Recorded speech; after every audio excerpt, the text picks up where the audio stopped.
Doing pretty good. Yeah, my name is Steven Tallis, and welcome to the podcast, the Original Storytellers Podcast. Thank you. Thank you for inviting me. Sorry, my teenager and I share my office. She's got her side, I've got my side. Hopefully I put all my junk away. Awesome. Yeah, once again, just thank you for just coming on this cool podcast. And I see you on Facebook all the time, Navajo in the City. It's pretty, my grandma's talking about your channel all the time. And no. Yeah. Hey, add the aunties in there too. Yeah, aunties. So we'll just start off with just introduce yourself and just where you're from and we'll go from there. That's awesome. Sure. So my name is Davina Harrison. Davina Harrison. Tolman Harrison. Yin Shiedo. Twitchit in Shlonkin. Iberian Bashish Chin. Kintachitni Dasha Chedo. Iberian Dashanella. And I live in Denver, Colorado. However, I'm originally from Tzahikin, and that is Inscription House, Arizona. How about yourself? Where are you from? I'm from Rough Rock, Arizona. Oh, okay. Yeah, but right now I'm in Phoenix. And so how's the weather? It's getting hot. I just got out. I was sweating just coming back inside. How's the weather over there? Is it pretty nice right now? It must be nice. We're in the low 70s, and I tell you what, if the virus was not here, I think we'd definitely be somewhere near the lakes and mountains and, where everybody else wants to be. Yeah. But we just have to stay still for just a little bit longer. But it's perfect weather to be everywhere on these trails in Colorado. And, of course, go back home and visit the REZ. It's a perfect weather. Yeah. So when's the last time you've been to the REZ? Sadly, it was about a little over 60 days. A brother of mine passed away. Oh, I'm sorry. So that was the time. Yeah, every time we try to always get together, not just for those purposes, but family reunions as well. Yeah. But the last time was about 60 days ago. I try to go probably 6 times out of the year. We try to find a reason to celebrate, right? Oh, yeah. Family reunions, birthdays. We're supposed to have a 50th year anniversary for my uncle and aunt of mine in June, and we're so looking forward to it. We were preparing for it. Now there's just that little question in the air, are you going to make it, and all that. Yeah. So I try to get back home. How about yourself? I was just over there was it last week? I just got done delivering supplies to Chinle. Oh, awesome. And Hotso, Rough Rock. Yeah, it was a weird kind of vibes. Everything's locked down and yes. Man, people are wearing masks. It was just, I don't know. It was just everybody's scared. I know, it's real. It's almost like we're in a movie. Exactly. Though it's so weird, just a weird movie, a killer virus is out there, and it's just I was getting the sanitizer and disinfecting and stuff, everything, but the scary part about it, it's the symptoms don't show up till 2-3 weeks later, and it's man, I feel fine right now, but man, what if I got it, always keeps me up, Yes. I'm the bad mom right now because I know my kids and grandchildren want to visit, and I'm having to say no. And it's not just somebody might be. I've had a few people tell me, "Oh, you're just panicking," and I was like, "Preparation and prevention doesn't equal panic." I just want to make sure they're safe. I need to make sure you guys are safe. What if I went to the store, touched something because he's still need to buy some food?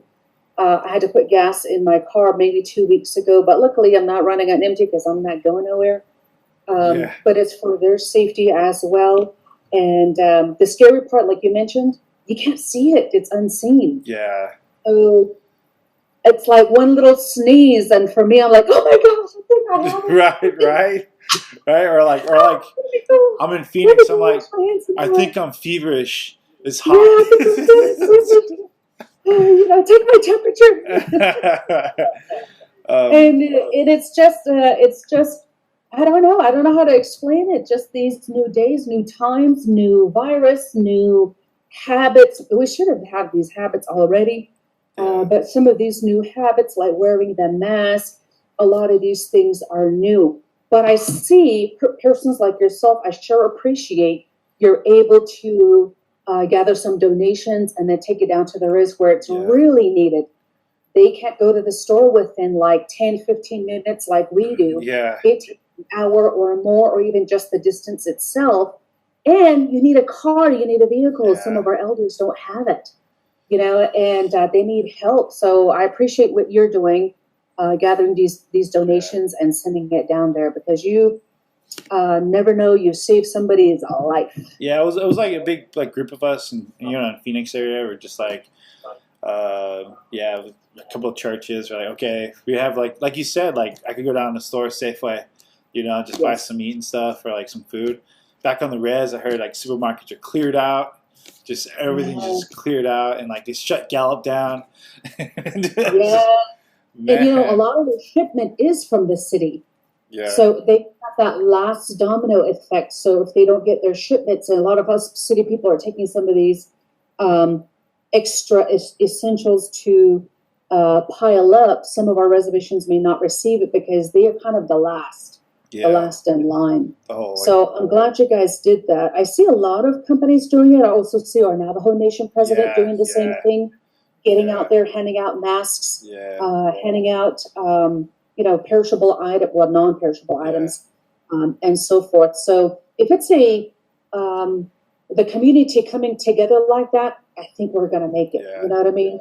So like, how do you think like it spread it so quick on the Navajo res? Because I went out there, my house is literally like 5 miles away from the nearest person or something. I'm like middle of nowhere, but it's just it's the prevention. I think number one, do our elders have social media to be receiving some of this information? Oh yeah. The prevention, be careful, wash your hands, and do all these things. All I know of, the only channel we get when I get on the reservation is KTNN. Yeah. KTNN. How often do they? And the other one is what is it? KGNN, KDGN, Indian or something like that, or that one. Yeah. So how often do they revolve that message? And on top of that, not only social media, but what about running water? Oh, yeah. One of the constant prevention methods is you need to have water in order to have soap to wash your hands and wipe your areas down. What about the essentials like Clorox itself to disinfect your home? Do they have access to that? Here in the city, we ran out. Our shelves are just bare. So imagine stores around the reservation border towns. I'm sure their shelves are out as well. So there's probably the top three.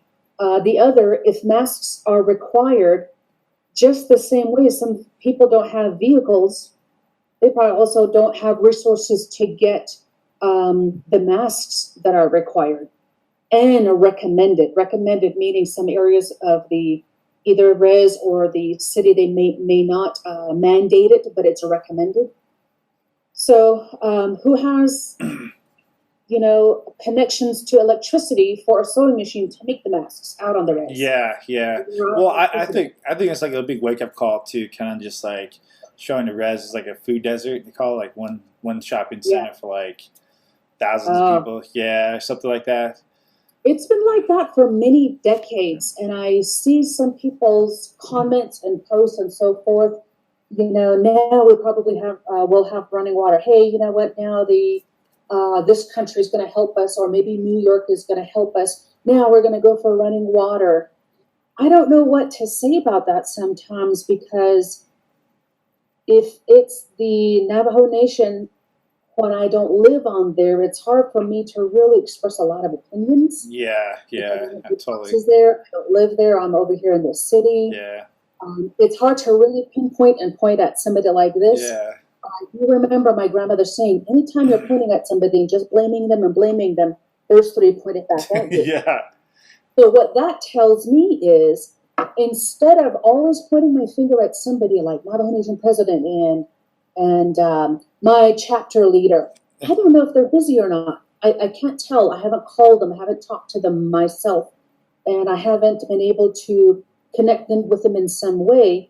But I think to myself, instead of pointing fingers, what about me? What can I do? The same way you guys took the reins and got donations and took it down there, that's the same thing as community members can do for our reservations.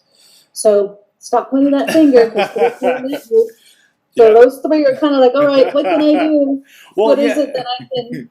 How can I make a difference? Yeah, that's an interesting segue though, because so how did you end up from Inscription House to Denver, Colorado, like middle of the city? Yes, growing up in Inscription House, I was raised by my grandmother, and I went to a boarding school. Matter of fact, I just jumped from school to school to school, and when I turned 18, I packed up my stuff and left for the city, which was Los Angeles area, and lived there for 20 years. During that 20-year segment of my life, I started a career in oil and gas. Oh, okay. And that really took me places. I knew one day that I, looked at the ladder and I said, I really need to climb that ladder. I would really like to become, somebody up at the top. Instead of always being the laborer breaking my back down there at the bottom.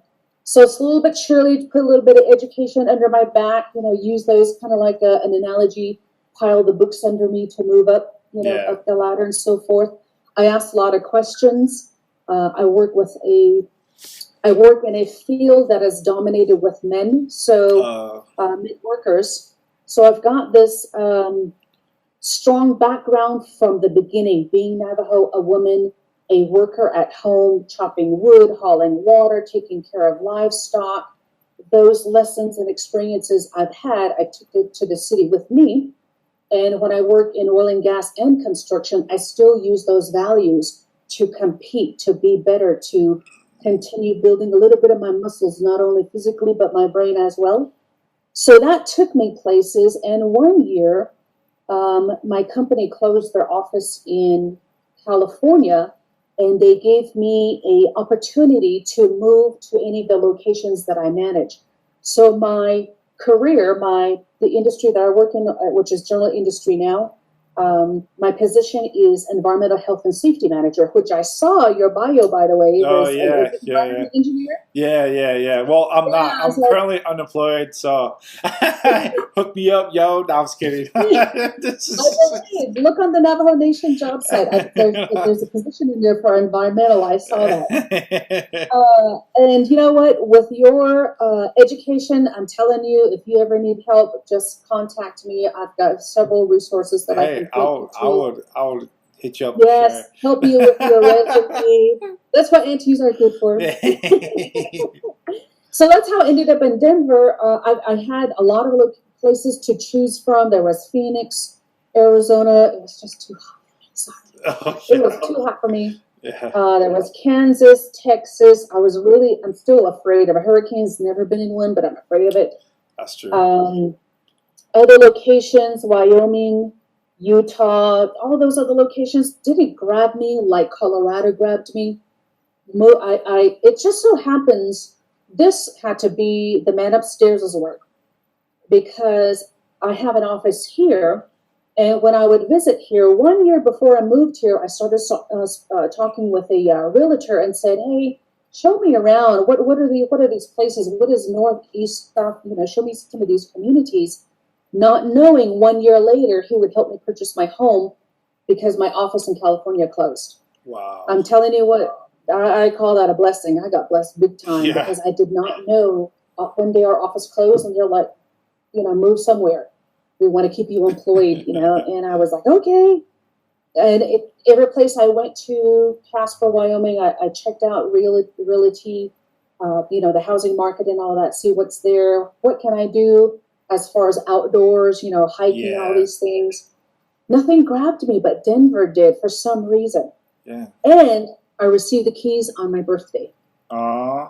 That's not a blessing. I Awesome. don't know what it is. I don't know what Man, it well, is. Denver's a good city. Yeah, it's like really like It really is. You have yeah, everything, not just the four seasons, but you've got a couple of valleys, you've got some canyons, yeah, you have the mountains, you've got some plain rolling areas. yeah, A lot of the must see and must do places are surrounding us. exactly. There's a lot of reservations. Denver is also a huge hub for the American Indian community because of the surrounding reservations.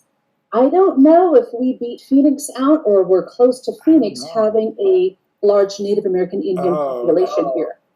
Yeah, it's pretty big. I see a lot of Navajos here. Matter of fact, a lot of natives, I should say. And I made a lot of Navajo friends here. And I'm like, wow, where have you guys been? We're all asking each other that. Where have you been? I'm always, at Walmart, the Gathering of Nations at Walmart.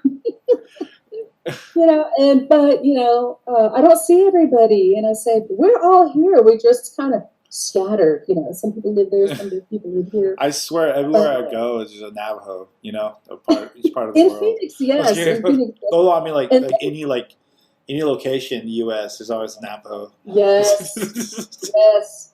And the other thing too, sometimes is we also look like other people, or other natives. Oh, So yeah. let's say Hispanics. Yeah. We look just like them as well. So sometimes I'll look and triple look and go, do they have turquoise on them? Because I'll really know if they're natives. But if they have turquoise, I'm like, hey, how you doing? Where you from? Oh, It's not like who's that? Just kidding. Yeah. Just, Over there, that one, over there. So how did you come up with the whole get started the whole Navajo in the city and stuff like how did that come about like were you just like, hey, I'm gonna start this cool Facebook kind of blog? It's like a blog, really cool. I'm gonna watch a lot of it and stuff. Yeah. And so how did that come about? Well, the first thing is the way I am, my personality and all of that. I'm already like this. God built me this way is what I call it. Or what's that Lady Gaga song? I was made this way. Right? Yeah. So that's the first thing. I've already had this personality, and my family teased me about it. Oh my gosh, she's the one that just doesn't sit still. Oh, she embarrassed us again, And my grandmother is one that always had to tell me to sit still, be quiet, grab me by the arm, get over here. I want to go to, my friends and my cousins' houses, and I wasn't allowed to.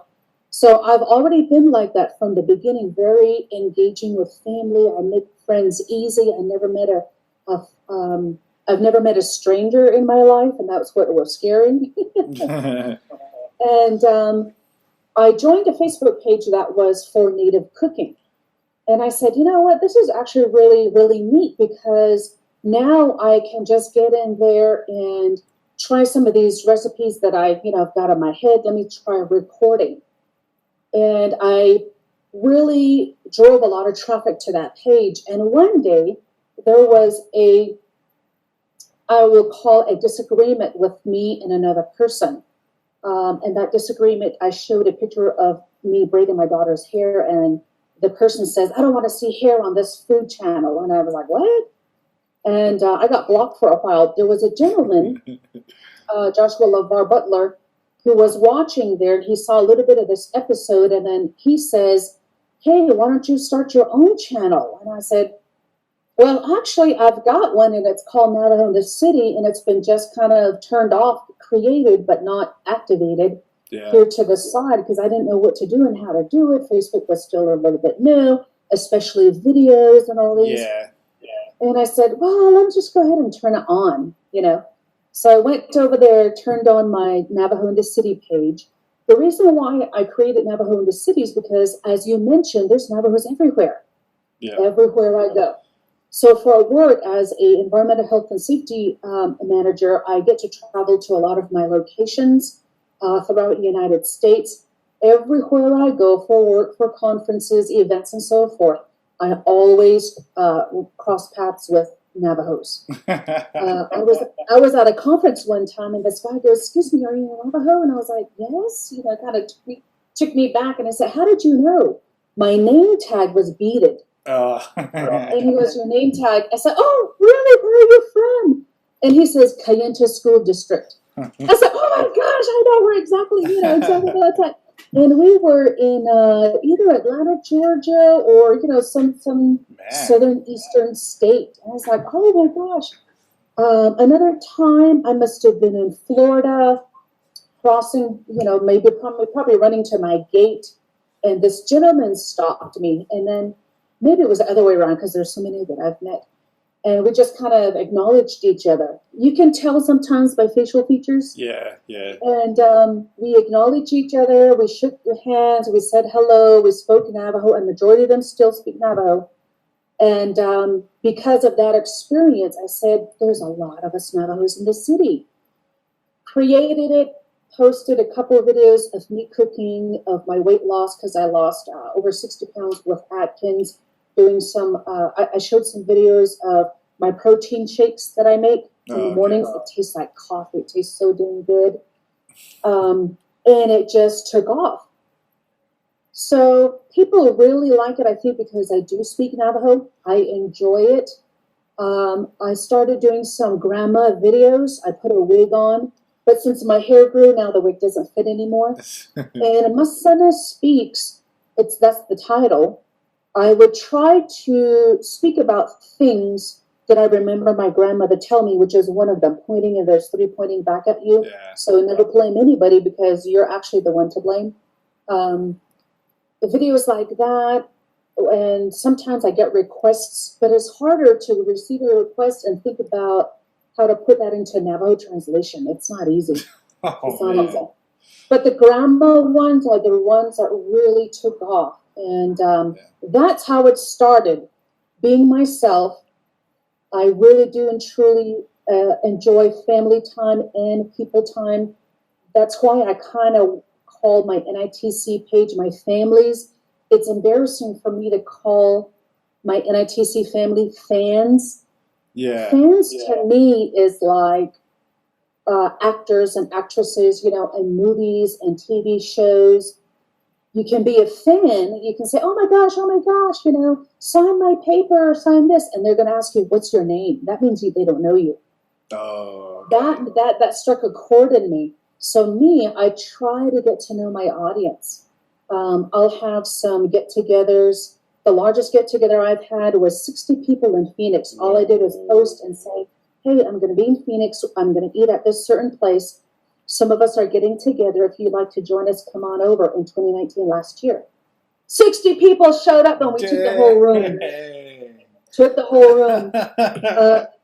Albuquerque, I believe we've had 40, 20 to 30. I'm not sure the number because it's been quite a while since I've done it in Denver.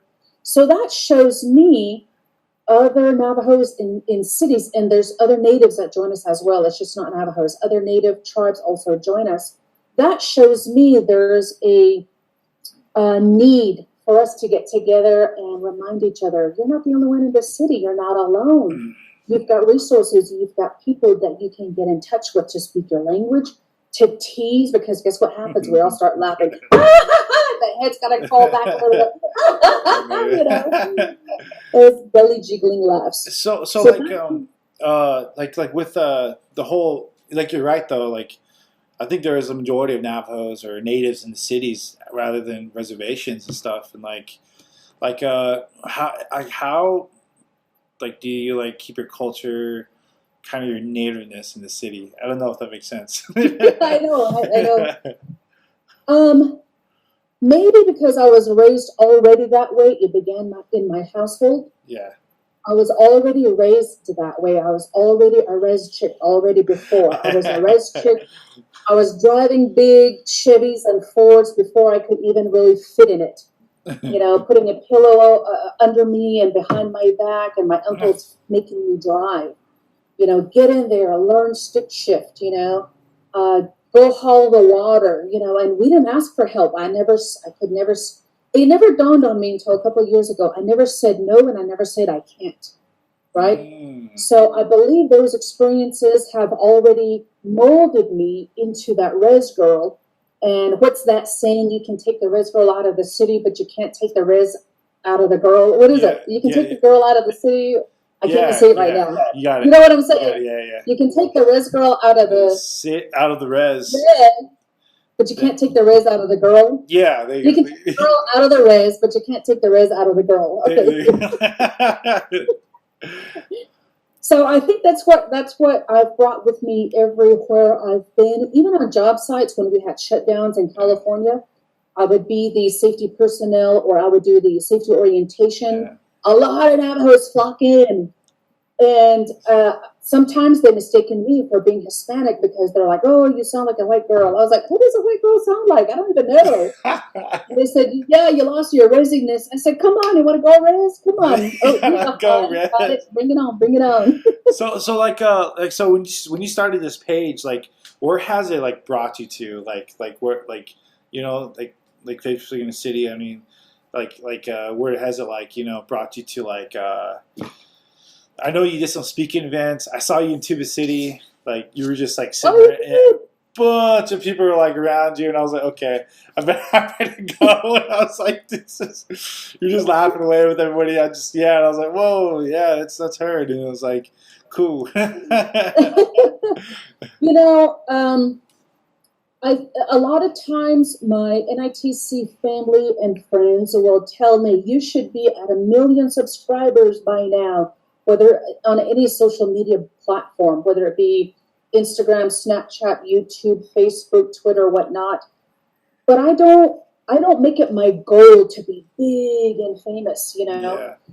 Number one, I do have to keep family priority. Okay.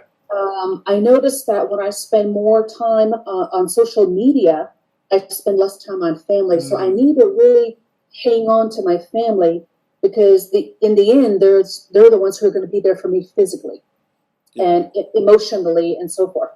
And my NITC family, as much as I love them, sometimes I have to tell them, "Excuse me, I'm sorry, I can't do a lot of cooking videos because I have to cook for my family first. If I do a Facebook cooking video, I have to prep and I tell everybody I'm going to do a cooking show, and everybody has to leave. Especially my husband, they don't want to be in the video, and I have to make them wait. You're right. Yeah. So even though I hold on to the reins on social media and how active I am, it has still taken me a lot of places. And the places it has taken me, I think, is just the areas where there's the same common goal, where we are trying to bring American Indians, especially in our Navajo community, we're trying to bring them up. So what I mean by that is, like, Tuba City, you saw me there doing that fashion show. There's a need there.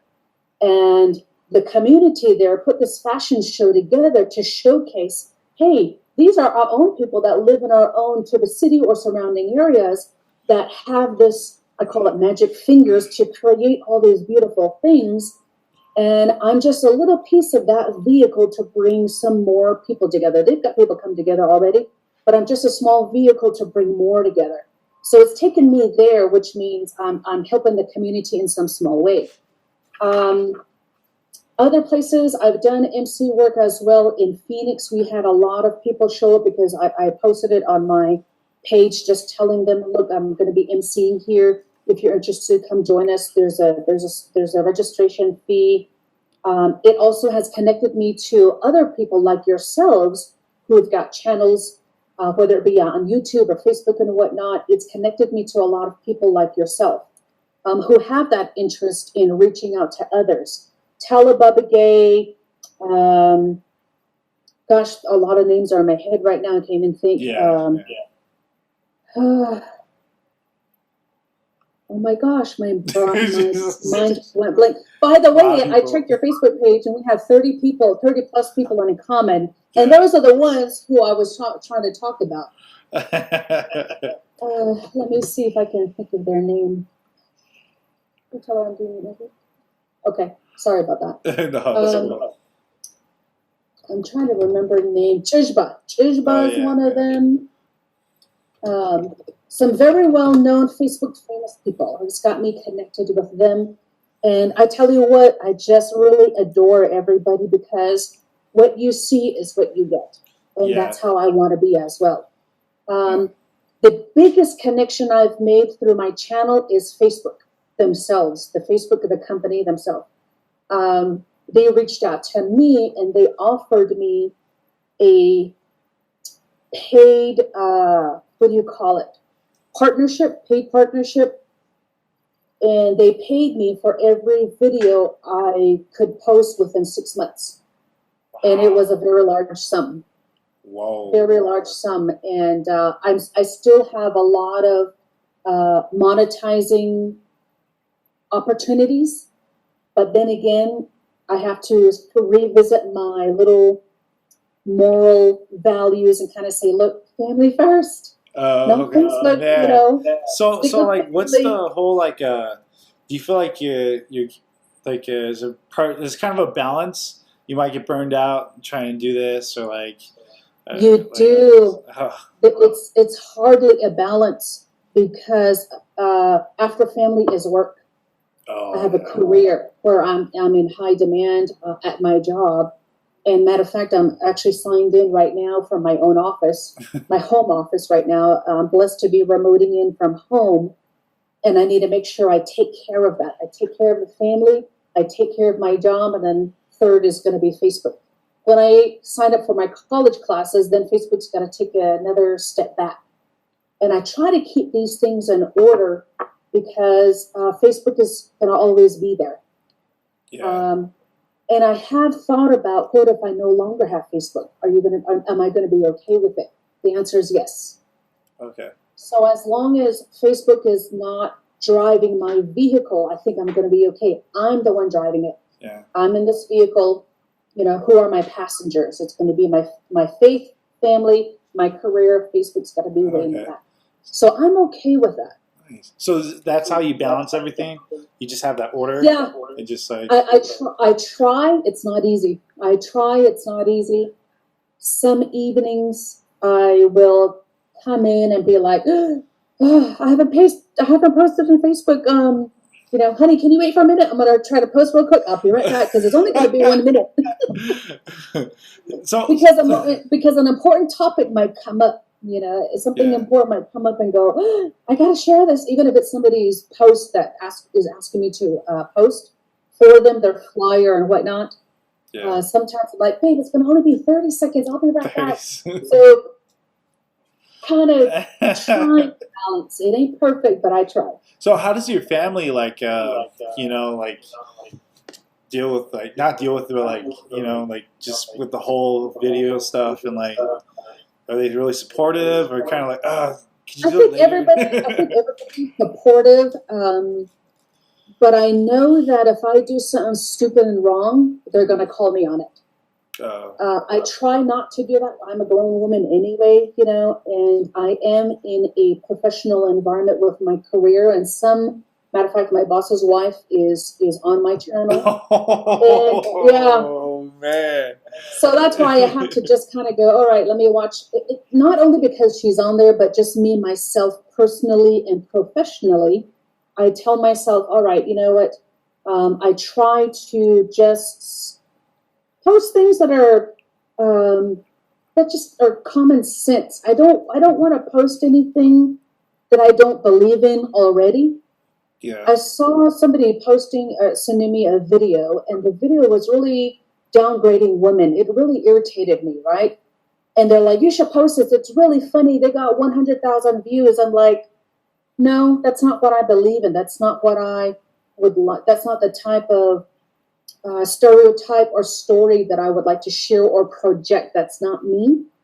But I know family, if I were to come in and talk really crazy about something that they know we all maybe don't believe in, I think they would really call me out on it, you know?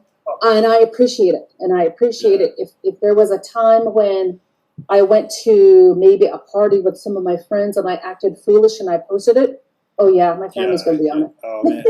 So, my husband doesn't care for social media. My kids will jump in and out. My family, they only want to be recorded for a few seconds. Some of my cousins, they're like, Davina, you're not allowed to bring your phone in. Yeah. So it's kind of balanced out, I guess, there as well. But they support it. They think it's fun and funny. The older ones don't want to be in it. Some of the younger ones do. Yeah. But yeah, give me one sec. Something went wrong with okay, here we go. Never mind. Yeah, it did something just weird happened. You just went away for a second. But yeah, so your daughter, like, she doesn't want to be in it. Your videos. They don't really care for it because I think they probably. Facebook is for old people, is what I was told. Like you said, oh, your grandmas are watching me. Hey, wait a minute. Get back a little. Auntie's cute. Yeah. I got hairs, but come on. So like with okay, so like how, like when you make your videos, like do you like want to tell a certain story? Like what's your whole like your concept to the madness of making a video and like just my message. Yeah. I think in a lot of my content, I have only 4 words with periods and back. Anything, everything, something, nothing. It really depends on how I'm feeling for that day, because some days I just don't want to be on my camera, my computer, and so forth. So those are the 4 words that I see, and I just kind of stack it: something, anything, nothing, everything. Some days, and I kind of express it that way because not all my audience is going to agree on that something I'm talking about. Sometimes I just want to talk and it's really about nothing. Maybe you just want to tune in because you're bored at home. And then I say anything because I think we should be talking a little bit more about anything. Some of those subjects may be, and I'll give you one, which is my daughter at age 18 becoming pregnant. Oh. You know, sometimes we don't want to talk about those subjects, but it happens. Yeah. It happens in life. I got pregnant at 18. It happens. These things actually happen. No matter how strict you were with your children, no matter how much warnings you said, hey, you know, don't have a baby by yourself. No matter how much you tried to explain the birds and the bees. Yeah. Things will still happen. So that's what I mean by anything. And then everything also, hey, shoot, there's an open platform. What do you want to talk about today? You know, so that's what I call it. That's what's pretty good about your channel, because like you're like real kind of like, you know, kind of saying, oh, hey, I'm not going through that either, you know.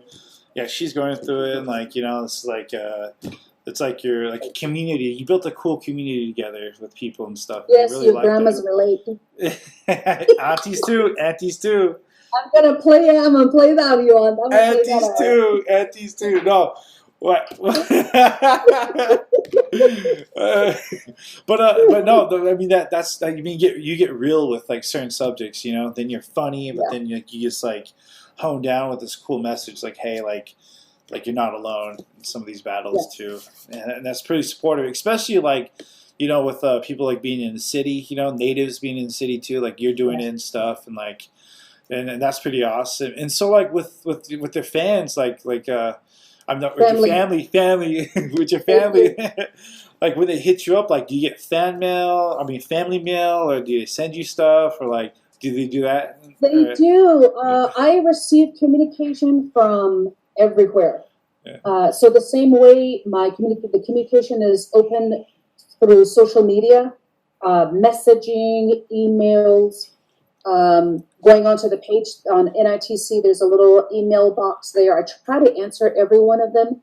Sometimes I do get gifts. It makes me feel somehow because I can't give a gift back. But I do receive them, and it's really hard when I have 70,000 plus followers, and when I receive a lot of gifts, I can't give as much as I want to. I can't give a gift back to everybody. I'm going to be bone dry. Plus, I don't have a lot. I don't have a lot to give.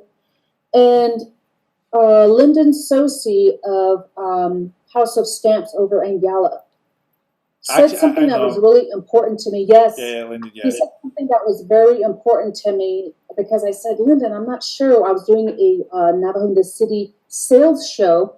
I brought a lot of crafters together, whether it be in jewelry or sewing and whatnot. We had our first show. It was, oh my gosh, it just blew out of the water. It was excellent. So when I was speaking to him, I let him know, oh my gosh, I received this expensive jewelry.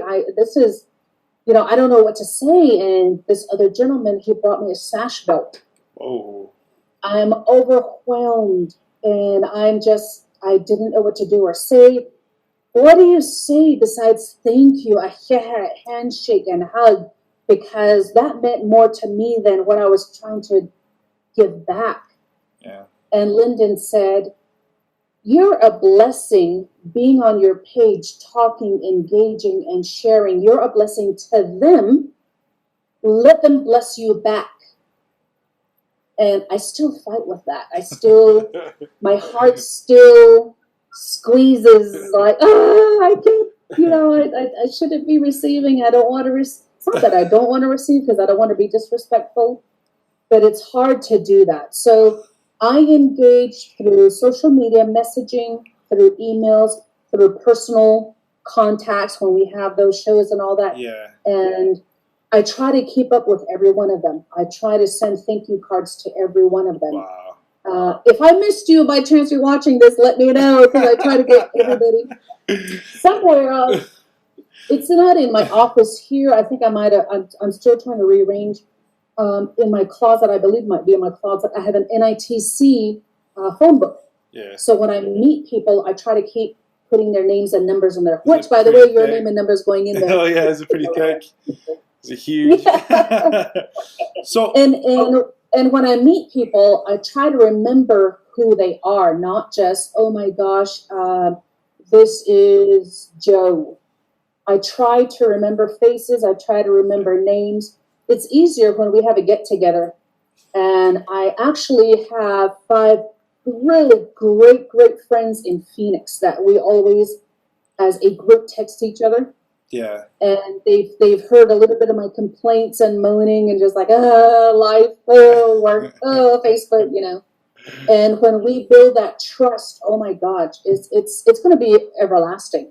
Man. And that's the type of relationship I have some with people here and there in different REZ places, different cities. Wow, that's I forgot what your question was. Oh yeah, so like I know with your platform, like you use it, but then you use it to give back, especially with the buying. You brought all the vendors together and stuff, and that was really successful. I saw that. I was like, pretty cool. That was awesome. It was. So the vendors not only sold out, but they now have buyers that they will connect with till whenever.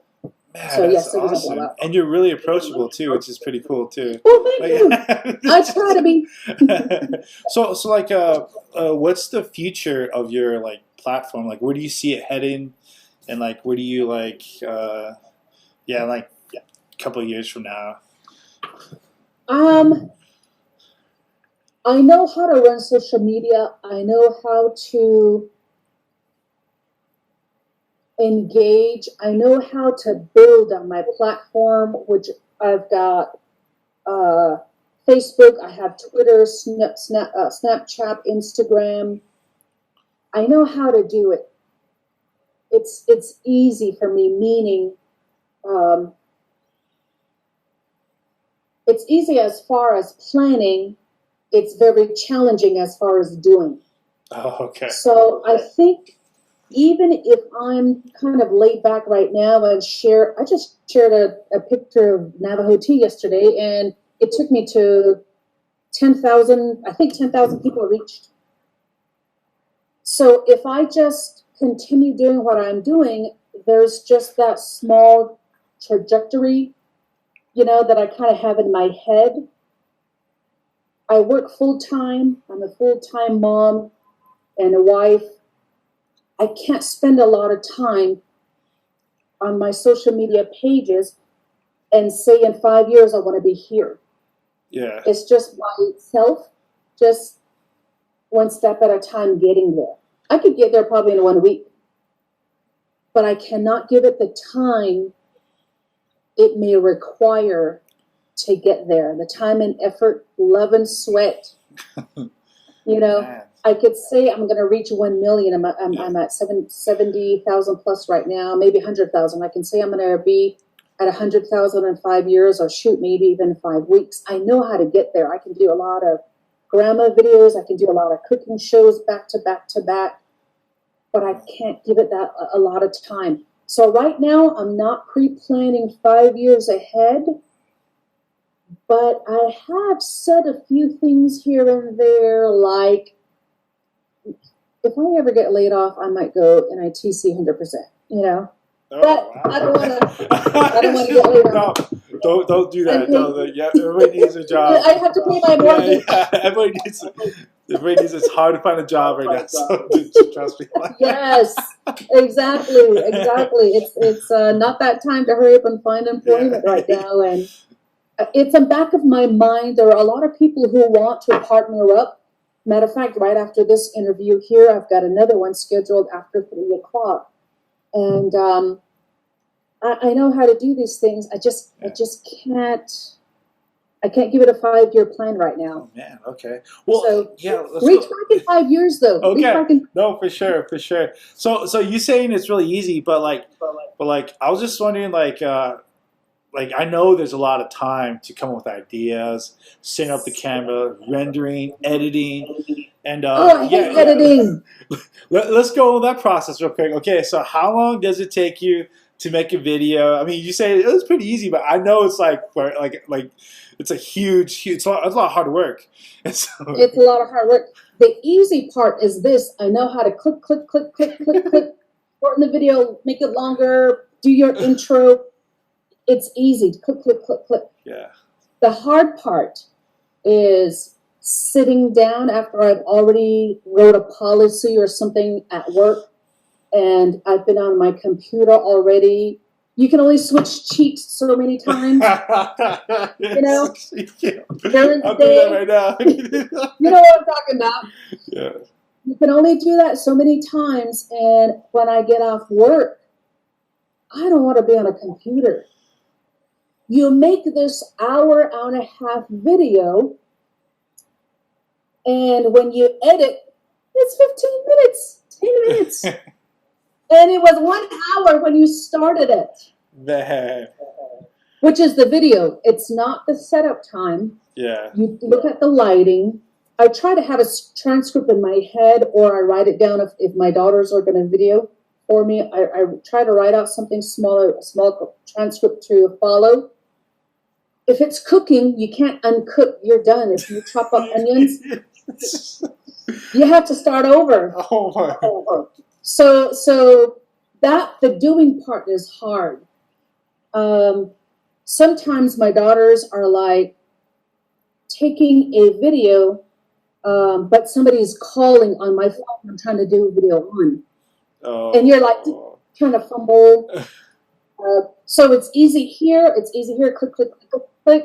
It's hard to sit down and make it something that is great content. Yeah. So then you have to decide on which channels and where you're going to share it. Oh, okay. Yeah. So for me, what details? For me, if I want to monetize it, I have to send it to Facebook. They have to approve it, and then it comes back. That's also a process. Wow. Yes. Okay, so what makes good content? I mean, that's really hard to even like you know. I tried the videos. I mean, I have bad videos. I mean, like I don't know.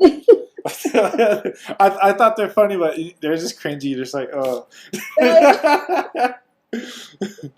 Well, number one, I can already tell you have great personality. I know you and I would get along, and I know you and I could probably talk for hours. I can tell already. That's how your audience is going to know. I know already just from speaking to you and I having conversation. It's like, yeah, this guy's pretty cool. It's probably because you enjoy what you're doing right now, interviewing.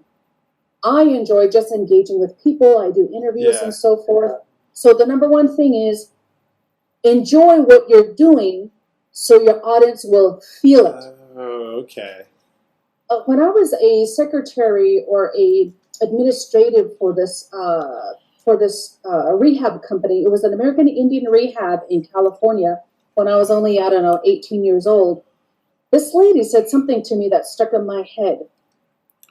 There's a difference of how people can hear you even if they don't see you. So close your eyes. Okay. I'm going to give you a practice. Close your eyes. Okay. How are you doing today? Pretty good. So, so listen to that one more time. This is the first one. Keep your eyes closed. How are you doing today? Just listen. Second one. Pretty good. How are you doing today?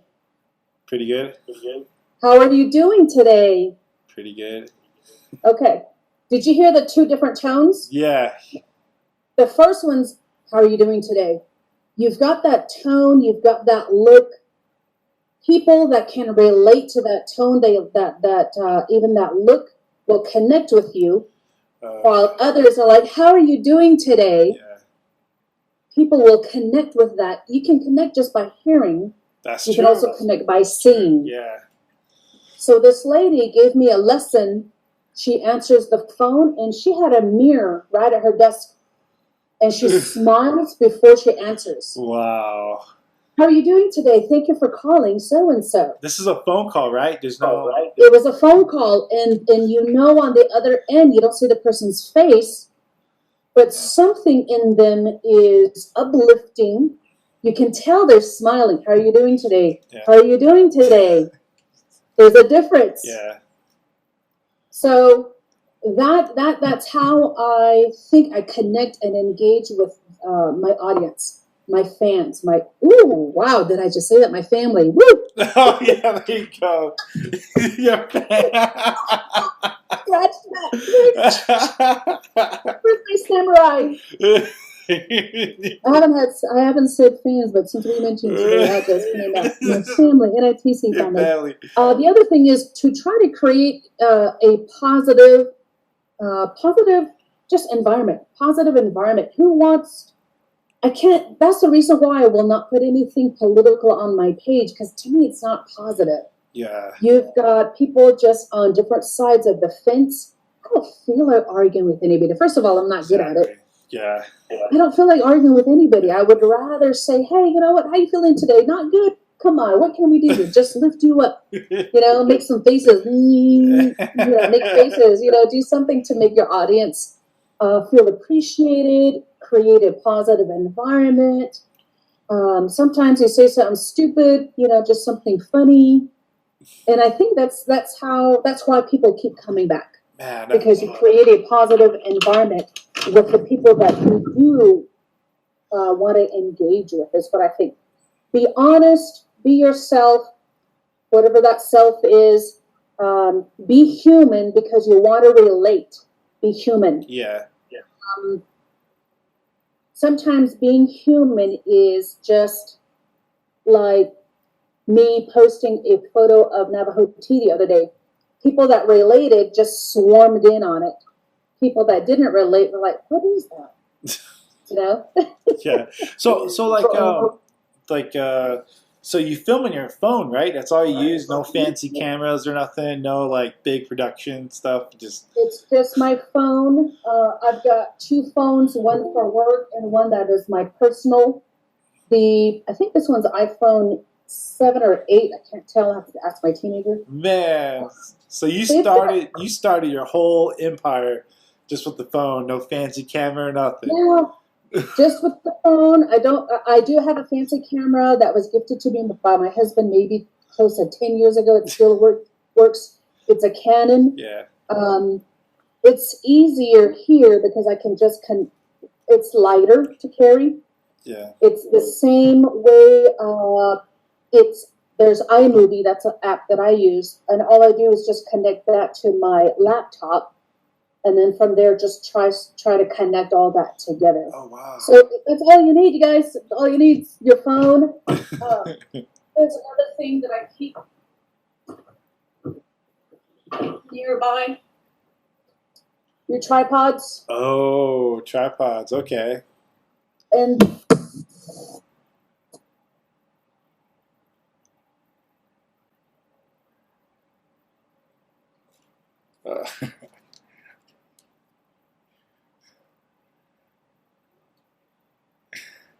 Sorry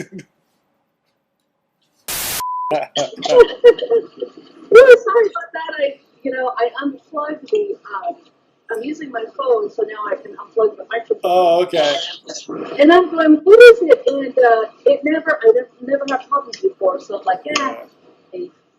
Oh man, it's cool. So, yeah, well, I think we're on the subject of you were talking about how, yeah, you film. So you go through your microphone, your phone. Now we're on your phone, and Yes. and now you're on. Let's see, you use iMovie on your app. Yes. Then like you have to transcribe all like what you want to talk about. Then you block an hour and a half time kind of time frame for each video. Yes. Yep. Yeah. So altogether, like how many like hours like for one video does it take? When Facebook offered to pay us for every video we made, it was like an assignment. It was very challenging to travel and make videos along the way, try to send it to my daughter, who I started paying, my teenager, who I started to paying to edit. And through the process, we found out we hate editing. Oh my gosh, because some things don't work out for you sometimes, whether it be the music, the voice goes off track with the video. Yeah. And then you got to download free music to attach to your phones. You got to download some of those because you don't want to keep using the same one. Yeah. And so forth. So we were only able to produce probably 3 to 4 videos per week. Whoa. She's in school. She's got AP classes. I work. I travel. We come home to try to reconnect the family. And we made really good money, but we didn't make a lot of money. We weren't able to meet the opportunity of how much we could have made. Oh, okay.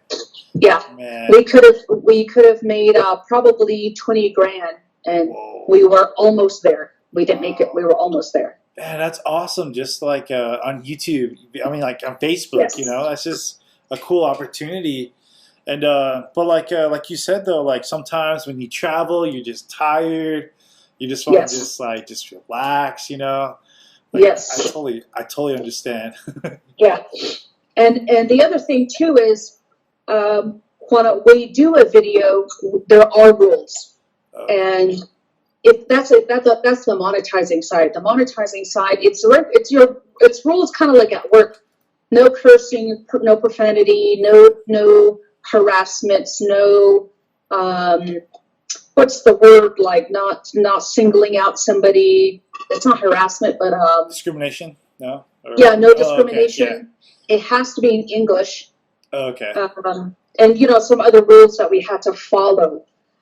We got really burnt out just by doing 3 or 4 per week for 6 months. And toward the end, we were down to almost 1 a week.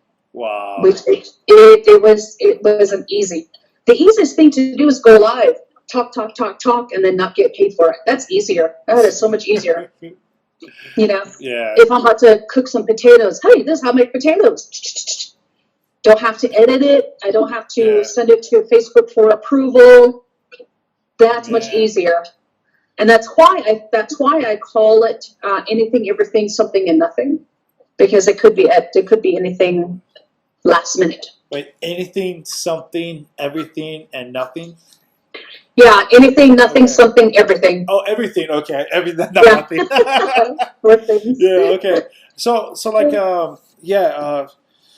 So with the whole aspect of like what time frame do you put up a video? Like do you say maybe Mondays are good, or like Fridays at 5 o'clock, or is there like some kind of like weird deadline you guys put or something, or like you try to? We don't. We did from the beginning when we were collaborating with Facebook. We did from the beginning, and this is still from my April schedule, but this is my work. This is my job. Whoa. So trying to put Facebook into my daily activities with work, I would rather plan my work than I would with social media. Okay. My days are filled already at work. So I don't plan anymore unless if somebody says, hey, can you share this flyer? I'll let them know. It's going to be a couple days because tonight I might not feel like getting online. I might not feel like it tomorrow. So I'm going to warn you ahead of time. Give me a couple days. Those I'll kind of plan. Okay, let me do it Thursday, Friday. That gives me a break. I'm not having to go online sharing other people's flyers. Yeah. But if you wanted to post something, I would suggest posting videos instead of flyers. The example I give is if you're on the corner of two busy streets, who's going to get your attention? The flyer on the pole or that guy that spins that thing to saying, come visit this house? Yeah, you're right. Yeah, so it's going to be the guy flipping the sign. Yeah, he's going to get my attention. So it's the same way with social media. Videos will get your attention more than flyers because even myself, I don't want to read. That's true. Yeah, no, definitely. I don't want to read. You know, so we're coming down to that point. So okay. We're wrapping up here, so not to take too much of your time. So, okay, sure. Your whole Facebook kind of journey and stuff. So, what is your whole like final tips to actually build like an audience you have and to get over, you know, the camera shyness and stuff? I know everybody has it. Yes. It's just like, I know it's weird talking to a camera. I mean, it's just like, I don't know, it's just weird. Like I don't know, people, you feel weird, you know. So I know that's a lot to talk about, but like, yeah. So how did you get over that, the weirdness? I never had it. I never had it. I don't. Yeah, I never had. I've always been outgoing, and I'm a chatterbox. I've always been I just love to engage. So I think the first thing is be yourself. Who is that self? Being yourself. Because people will see who you are through that camera. Yeah. The camera doesn't lie. Even if it's a still photo, you will still see what type of day that person's having. I have a photo. We have a family photo. My husband does not like social media. He doesn't really like pictures. He's a introvert while I'm an extrovert. Yeah. So the family photo we took, his face was just while his wife and all the kids were smiling and just like, yay, he was just like, and I was like, dang, the camera just doesn't lie. So it's the same thing with social media. If you're not enjoying it, your audience won't either. If this is your natural self, you got something to share and you're excited about it, you have a desire, or maybe you have a goal, or you just want to reach out to people. They're going to see it, they're going to feel it, they're going to hear it, they're going to use those senses. So that would be my thing. Be yourself. What kind of audience do you want to attract?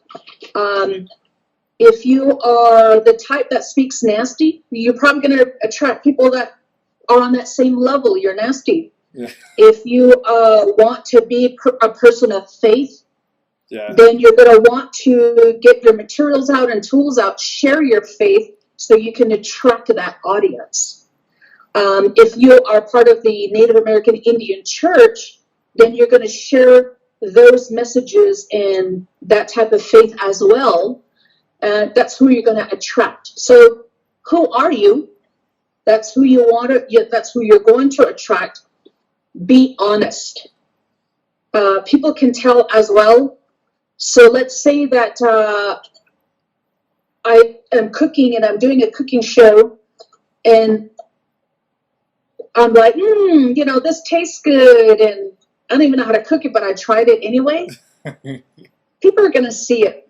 People are going to see you stuttering on your words, trying to give instructions or a demonstration. Okay, trying to act like use a big vocabulary. Trying to be somebody who you're not. There you go. Yeah. Trying to be somebody who you're not. Yeah. So be honest. The other one is just engage as much as you can. If people are spending their little pieces of moment in time, seconds or a couple of minutes, that they comment on your video or your posting, engage by answering them. Thanks for tuning in. Hey, you know what? That's a great idea. You add onions to yours? So do I. Oh, you had a grandchild? Really? How old is he or she? Oh, we're the same clan. Man, that's cool. That means you're my sister. So I can't get to everybody, but I get to a few persons. And I think that makes a difference. And when I get emails, I try to reply back. Oh my God, you really answered my email? Like, okay, I'm trying. No, I'm trying to answer exactly. emails. I was like, you messaged me. I was like, oh, she's not getting it back with me. You know, I'm like, he's like, oh, hey, she got it. All right, cool. And so, but I just thank you once again, just for Yes. coming on this podcast and stuff, and like what I'm trying to do is kind of like, you know, like put like the show the magic behind the camera, you know, show the Yes. original storytellers, and like, yeah, it's not impossible to, like, you know, follow your dreams and goals and stuff. And here's somebody who did it, you know, kind of just I call original storytellers too, just because like you have a story to tell, you know, and you're Yes. native and stuff, and like, and people listen to it and people relate to it, and it's pretty awesome seeing it because there's not that much native representation in media and stuff. So it's kind of Yes. like, oh, hey, there's she's doing it over here in the city. I'm in the city too. That's cool. Okay, here's a question I asked everybody at the end of my podcast. So, like, what's your favorite 3 movies of all time? Forrest Gump. Okay. I don't know if this is my favorite, but it's one that squeezed my gut.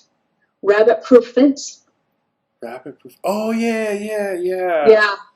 And sad. I still have that kid in me. I grew up on the reservation without a TV, and I didn't really watch a lot of cartoons. So Navajo Nemo. Navajo Nemo. Yes, Yeah. Navajo Nemo. I love that. Forrest Gump, because it was just like it usually you can predict a lot of movies. Yeah. And I'm that way because maybe I've got a creative mind and I think ahead. Sometimes I'm like, you know, the girl trip, there's a man running with a saw behind her, you know. Yeah. You just figure movies out. But Forrest Gump just kind of kept going, and of course I was younger when I watched it, but that captured my brain, you know.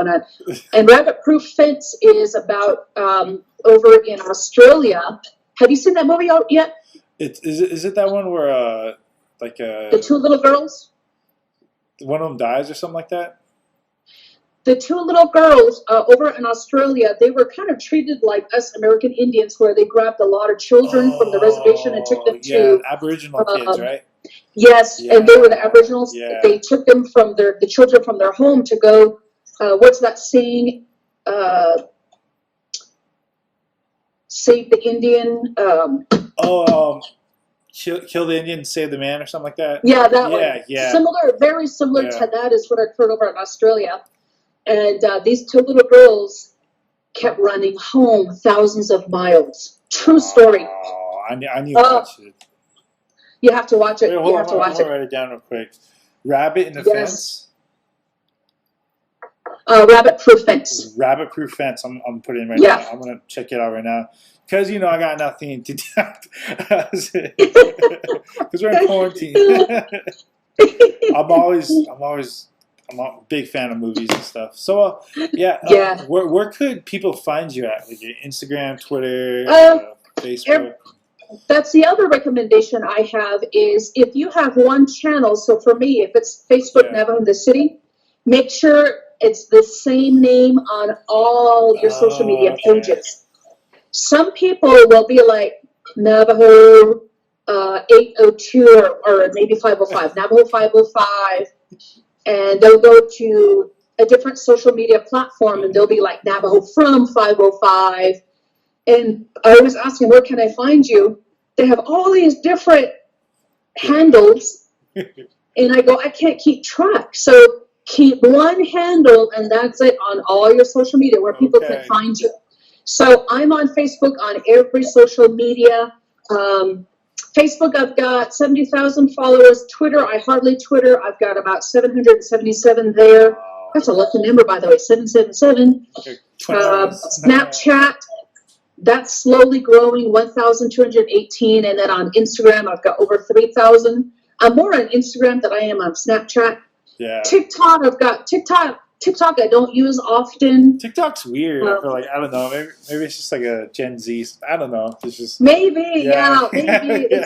it's a lot of fun, but at the same time, it's just a reel within a couple seconds that you think it's funny, you get over it, you move on. Yeah. But you can't engage. You can't engage like Facebook. Instagram's pretty good. Instagram. Yes. Yeah. Instagram, I like Instagram there. Again, Snapchat, Twitter, all those. I'm Navajo in the City on YouTube. Navajo in the City. Keep it all the same. Awesome. Okay. Yes. Just thank you for once again coming on to this podcast, and I shall be posting this today. And so it's going on YouTube. I'm gonna share on Facebook and stuff. But man, you just put a lot of love out there for your family. I was about to say fans, but yeah, you're doing a major service to like people out there, because entertainment is actually needed. It's like needed as much as, I don't know, like engineers or something. It's I mean, yeah, because there's always storytellers, like we're Native all Americans, the time. yeah, and there's always, and you're sharing your story, which is pretty awesome. And Yes. you got any last tips, or just one last tip of knowledge to give to your family? Yes. For you? I want to give it a shout out to all the social media, Native American Indian social media platforms, because it is growing. There are many out there. And thank you as well, definitely, for having me on your show. I'm looking forward and excited to review my chatterboxness. And sometimes you go, oh my God, did I say that? Once in a great while I'll do that. But shout out to them, because again, it's not easy work. It is a lot of work. It's kind of your second job, and there are so many out there that are trying to push the positive messages out there. Yeah. We've got Navajo Nation Missing Persons. We've got wearenavajo.org that's out there that talks about health. We've got Native Women Running. Just so many, MMIW, Missing Murdered Indigenous Women, and so forth. So many out there that if you just are interested in any of these American Indian subjects, just type it in, and believe me, it's probably going to pop up. But if you do have questions, definitely reach out to me, and I'll try to help out as much as I can. At this present moment, we're going through a lot of changes within the world, not just Navajo Nation itself. I want to encourage everybody to continue praying. Let's move forward. We're in this together, and I shall see you at the other side, where it's a little bit more sunny and warm and less viruses. Yeah. Oh man, it's weird times for sure. But yes. Hey, thank you once again. I'll let you Stephen. Go. I know you're really busy. You're in your office and stuff, and like. But okay, thank you. We could be talking. We'll keep in touch. Yeah. I appreciate you. Thank you. Oh yeah, no, for sure. All right. All right, hook on it. Oh, bye. Oh.